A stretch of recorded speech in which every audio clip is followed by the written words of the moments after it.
हाया होननाया नोंनि खालि साननायल'. With that said, good morning everyone. Welcome back to the channel. आसा खालामो नोंथांमोनहा मोजाङैनो दङ. साहा था लोंखांबाय, साफ साफाय जागासिनो. ओमफ्राय दिनैथ' समबार जाहैबाय. खामानि मावगोन दिनै एसे नङाबा बेथन मोननाय नङा. Sorry for the bed. एसे साफ साफाय जागासिनोथ'. खामानि मावगोन दिनै दा एसे खामानि दंथारो दिनै समबार जाहैबाय ना. समबार बाथाय बिदिनोसै खामानि.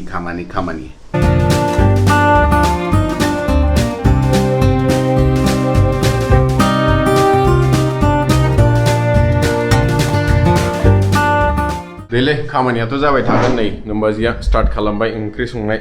मा ओंख्रि बुरि? दिनै रसम ओंख्रि बानायदों. ओमफ्राय बन्दा कबि फ्राय.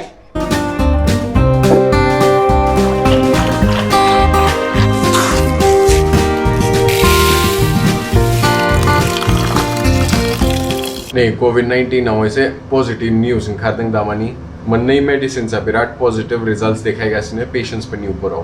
मोनसेयाथ' जापानाव टेस्टबो जादों. बेबो मोजां रिजल्ट्सखौनो देखायदों. दा लासै इन्डियान मैन्युफेक्चारार्सफ्राबो मैन्युफेक्चारिं खालामगासिनो मेडिसिनखौ. थाबनो ओंखारसिगोन बियो. खिन्थु आं नामखौ मख'नो नाजायाबाव. आं एक्सपार्ट नङाबाव. जुदि सोरनाबाफोर जानाय खोनादोंबा नोंसोर डाक्टार्सफोरजों कनसाल्ट खालामनो हागोन. एटलिस्ट जेलासिम भेक्सिन फैया बे मोननै मेडिसिना हेल्प खालामनो हासिगोन. मोजां खोथा.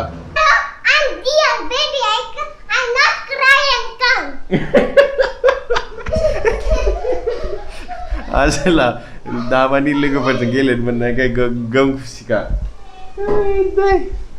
दे मोजां खोथा. एटलिस्ट बिसोर हापि थायोबाथाय आरो मा नांबावगौ. नै 3:30 जाबाय दाबो ओंखाम मोनजायाखै. दासो जानो नागिरदों. ओंखाम एसे गुदुं खालामगासिनो. समबारबाथाय मा होननो मिटिं खालि मिटिं. ओमफ्राय ओंखाम जानायफ्रानो थिग गैया, टाइमफ्रानो थिग जाया नालाय. मिटिंफ्रानो ओंखाम जानाय समाव जायो होनबा.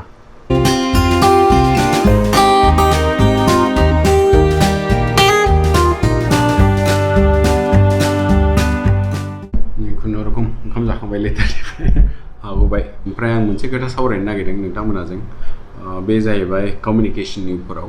Communication is nothing but a form of expression. नोंथांमोनहा बोरै नोंनि फिलिंसफोरखौ नोंनि थट्सफोरखौ एक्सप्रेस खालामनो हायो बे जाहैबाय कमिउनिकेशन. खिन्थु बांसिन कम्पानिसफ्रानो इंलिश बाहायो नालाय ओंखायनो बे इम्पर्टेन्ट जायोखि नोंथांमोनहा इंलिशखौ एसे सोलों. गोबाङानो सानो दा कर्परेट अफिसाव आं बोरै जइन खालामनो, आंथ' इंलिश रोङा, आंनो कमिउनिकेशन स्किल्स गैया.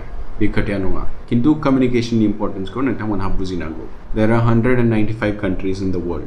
ओमफ्राय 67 कान्ट्रिजआव इंलिशा अफिसियेल लेंगुवेज जानानै दङ. होमबा सानना नाय बेसेबां इम्पर्टेन्स इंलिश रोंनांगौआ. कम्पानिसफ्रा बुङाखि नोंथाङा एकदम इंलिशआव फ्लुएन्ट स्पिकिं जानांगौ.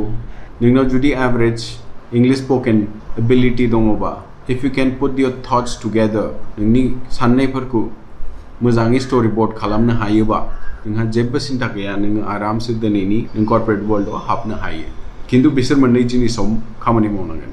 मोनसे जाहैबाय कमिउनिकेशन.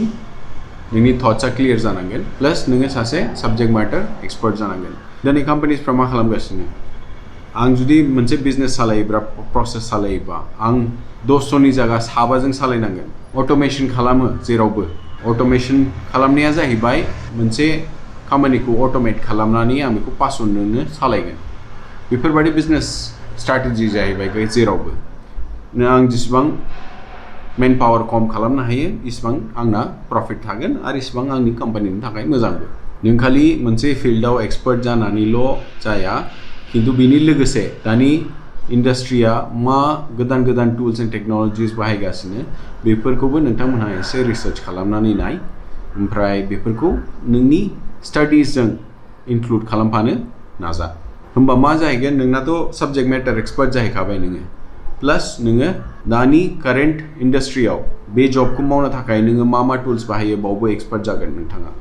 होमबा नोंखौ कम्पानिसफ्रा ओरैनो एबजर्ब खालामगोन, नोंखौ लिंहरगोन. खोथाया जाहैबाय कमिउनिकेशनाव नोंथाङा एभारेज जाबाबो जेबो सिन्था गैया. प्लास मोनसे एरियायाव नोङो साबजेक्ट मेटार एक्सपार्ट जा. बेजों लोगोसे टुल्स एन्ड टेक्न'लजिस इन्डास्ट्रिया दामानि मा बाहायगासिनो बेखौबो नोंनि फरायनायजों लांफा अखा हानानै थांबाय दाबो थाइफिरगासिनो नायगोन दामानि बेंगलरावबो बिराद केसेस बारायगासिनो जोंना मैयाथ' 190 प्लस जादों कभिड केसेस बारायनाया खोनानाय मथेथ' दा कमिउनिटि स्प्रेड जानाया स्टार्ट जाबाय ओंखायनो दा बारायगासिनो आरो बेबायदिबो निउस फैदों कि जाय जाय पजिटिभ फैदों बिसोर रावनिबो कन्टेक्टआव फैयाखैमोन मा जालांगोन नायनोसै दे मा जायो ओरै दिनै फुङाव पजिटिभ निउस मोनबाय कि मेडिसिन फैबाय मोनसे नै दा जोंना बेंगलराव बेबायदि जागासिनो आरो प्रेडिक्सन खालामनायखौ नायोबाथ' बे मास मोननैयाव जोंना बेंगलराव बिराद बारायगोन साबधानै थानांसिगोन उपाय गैया ओमफ्राय मोनसे खोथा दाख्लै नोमबाजैखौ प्रेंक खालामदोंमोन आं मोनसे भिडिअ बेबायदिनो मोनसे प्रेंक खालामबावनो सानगासिनो आं थाबनो ओंखायनो दिनै नागिरदोंमोन आं मा जिनिसजों प्रेंक खालामनो हायो नोमबाजैया थिखा ओमफ्राय कक्रच होनबाथाय गोगोम गिखायो ओंखायनो नै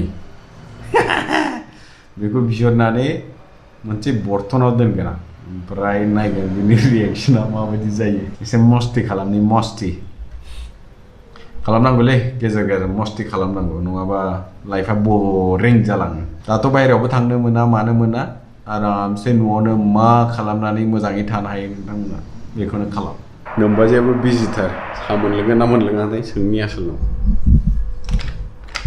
ओइ बुरि साहा मोनलोंगोन ना मोनलोङा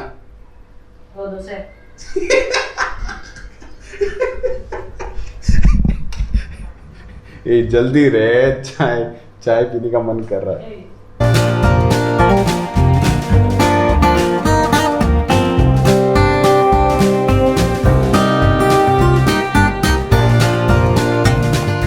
जोंना चाय रेडी जागासिनो क्या चाहिए भाई लेमन टी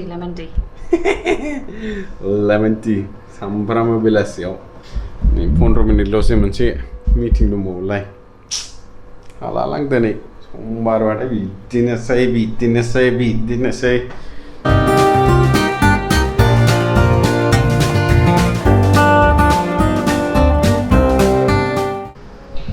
साहा मोनलोंबालाय ओमफ्राय टाइमा नै